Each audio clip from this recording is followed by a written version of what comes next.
In the whispers of the winds, I hear the mountains call, a promise of adventure, of conquering it all. With every sunrise kissing the peak so high, I find my dreams soaring in the sky.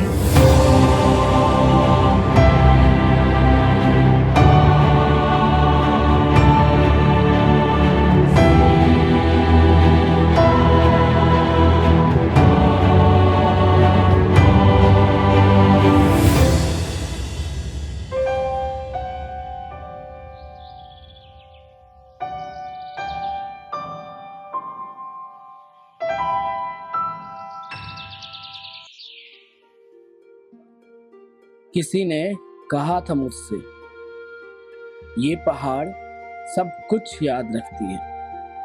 ये तुम्हारे हर कदम को महसूस करती है, तुम्हारे हर बात को सुनती है।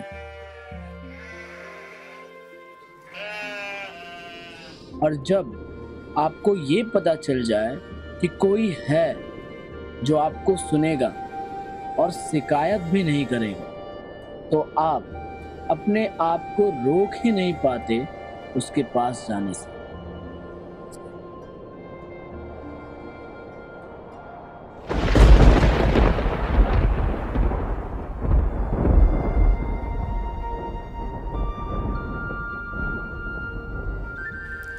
सो right now I am in Manali and Manali ने मेरा स्वागत बारिश के साथ किया है। अभी मैं हूँ अपने हॉस्टल कल्चर नेशन में और यहाँ से पूरे जो मनाली का व्यू है, आई मीन ओल्ड मनाली का जो व्यू है वो बहुत ही हसीन है।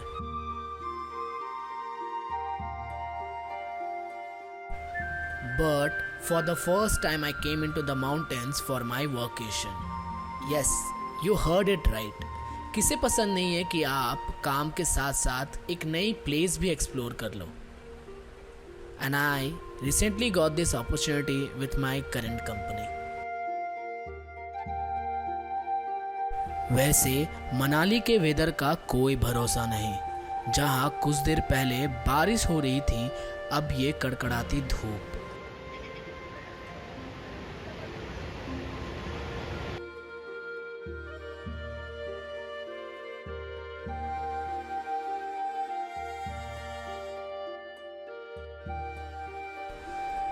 मनाली की वादियों में आपको हर तरफ हरियाली देखने को मिलेगी, बर्फ से ढके पहाड़ और ब्यास नदी की शांति। ये सब बिल्कुल ऐसा था जैसे आप पोस्ट कार्ड में देखते हो।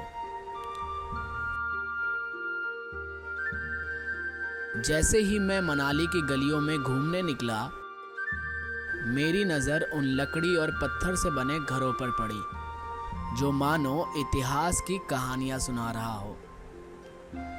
इन घरों की खासियत थी उनकी कारीगरी। हर घर की छत स्लेट से बनी हुई थी जो बर्फ और बारिश से बचाती थी। लकड़ी के दरवाजे और खिड़कियां, जैसे किसी कलाकार ने अपनी कला को इन घरों पर उतार दिया हो। लेकिन जो सबसे ज़्यादा दिल को छू गया वो थे यहाँ के लोग। जब आप पहाड़ी लोगों के जीवन को करीब से देखते हो तो लगता है समय रुक सा गया है। ना ही यहाँ सिटी लाइफ जैसे भाग दौड़ और ना ही इंटरनेट। लोगों के पास एक दूसरे के लिए कितना वक्त है। कुछ लोग अपने घर के काम में व्यस्त हैं और बच्चे घर के बाहर खेल रहे हैं। ये सब देखने के बाद मुझे ऐसा लगा कि यही जिंदगी है।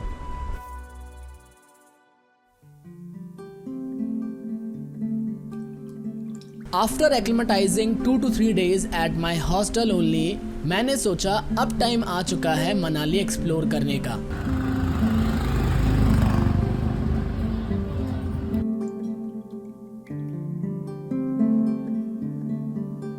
और मेरे हॉस्टल से कुछ कदमों की दूरी पर ही था ये महान मंदिर। क्या कभी आपने सोचा है कि फेमस डेस्टिनेशन के फेमस प्लेसेस को विजिट करना क्यों ज़रूरी है? क्योंकि जब आप फेमस डेस्टिनेशन के फेमस प्लेसेस को विजिट करते हैं तो ना केवल आप एक आर्किटेक्चर या फिर आइडल्स या फिर सीनरी देखते हैं, आप उस इतिहास के उन पन्नों को छूते हैं जिनमें अनगिनत कहानियां छिपी होती हैं।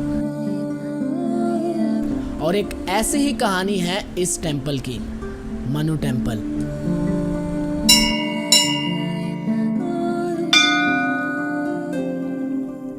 प्राचीन कथाओं के अनुसार ये मंदिर ऋषि मनु को समर्पित है, जिन्हें ये भी माना जाता है कि ये ब्रह्मदेव द्वारा बनाए गए पहले मनुष्य थे।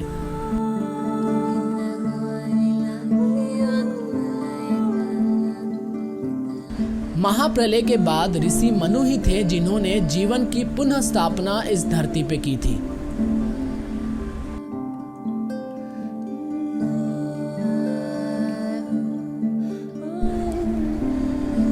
इस मंदिर के आंगन में कुछ देर अकेले बैठने के बाद मुझे ऐसा फील हुआ जैसे मेरे भीतर की सारी उलझनें और चिंताओं का समाधान हो रहा हो। इस मंदिर और यहाँ की हवा का अलग ही वातावरण था, जो मेरे मन को एक अद्भुत सा एहसास दिला रहा था। और एक ऐसा ही एहसास मुझे तब हुआ जब मैं मनाली में स्थित माता हडिम्बा के मंदिर पहुंचा।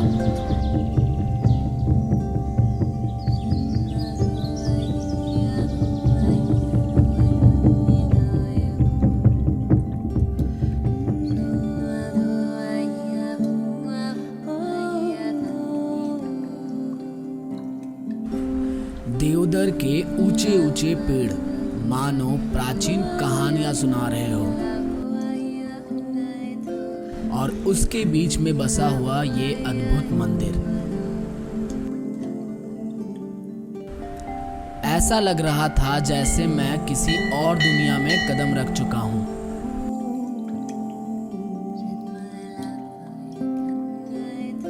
लोगों का मानना ये है कि महाभारत के महायुद्ध के बाद माता हडिम्बा ने यहीं तपस्या की थी।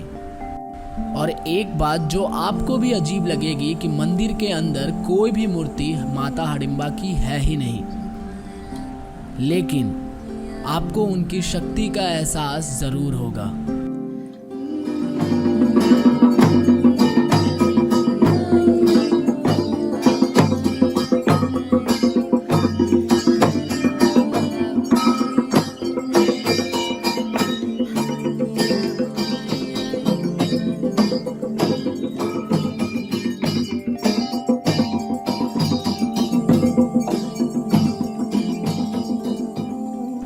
और इसी फीलिंग के लिए मैं हमेशा किसी भी फेमस प्लेस को विजिट करता हूँ। आप उस जगह के इतिहास के बारे में कहीं से भी जान सकते हो, लेकिन ऐसे एक्सपीरियंस का क्या, वो तो यहाँ आकर ही मिलेगी ना।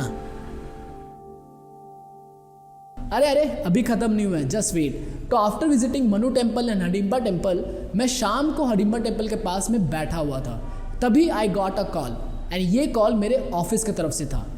इस कॉल की वजह से जो मनाली का ट्रिप मेरा 7 डेज़ का था वो अब बन चुका था 15 डेज़ का। और वो कैसे, वो तो आपको अगली वीडियो में ही पता चलेगा। तब तक के लिए अगर आपको मेरा काम पसंद आया है तो make sure to subscribe the channel and just wait for the next video.